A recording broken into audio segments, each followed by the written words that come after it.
চাচা কেমন আছেন? তা কি করতেছেন আপনি? ও, আপনার কি চাকরি কি কয়লা পাওয়া চাকরি? যাই হোক, তাইলে দিনকাল যাচ্ছে ভালো নাকি?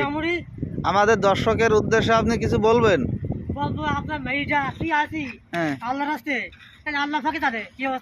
মেয়েটা নিয়ে আপনি খুব টেনশন করেন? যাই হোক দর্শক বন্ধুরা, আমার শ্বশুর আমার মেয়েটার খুবই যত্ন করে এবং বাইরে যত কাজ করা লাগে এই কারণে মেয়েটার জন্য খুব টেনশন করে।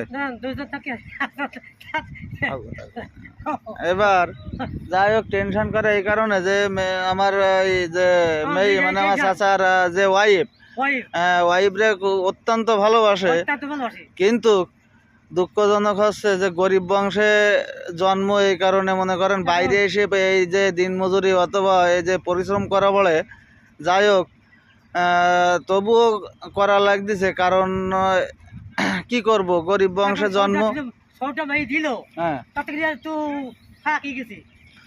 যাই হোক, আপনার কি মাল ডেলিভারি দেওয়ার কোনো জায়গায় খাদ আছে? না থাকলে আপনি রাখতে পারেন,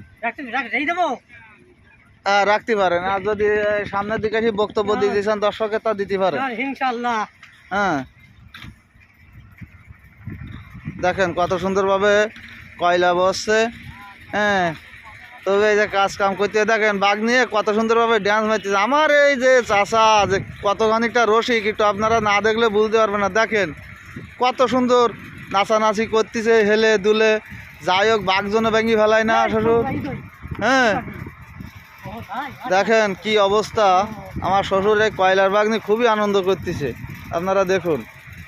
যাই হোক, আপনার আর কি কোনো বক্তব্য আছে এই কয়লা সম্পর্কে এবং এই ভাটা সম্পর্কে?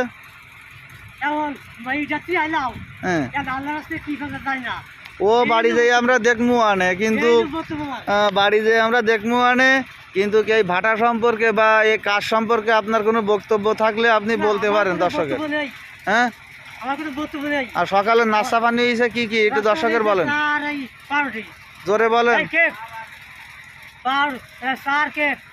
দর্শক বন্ধুরা, সকালে নাস্তা ও ভুল হয়ে গেছে, আপনারা কিছু মনে করবেন না, ভুল হয়ে গেছে, কারণ টোস্ট খেয়েছে, খাওয়ার পরে চা খেয়েছেন, তার কথা বলবেন না? হ্যাঁ, চা খেয়েছেন, একটা ছোট একটা পান খেয়েছেন। যাই হোক, এই পর্যন্ত আমাদের বক্তব্য। বেঁচে যদি থাকি তাহলে আগামীকালকে আবার আমরা এই ভিডিও, অন্যান্য ভিডিও তুলে ধরবো আপনাদের মাঝে। যদি ভিডিওটি ভালো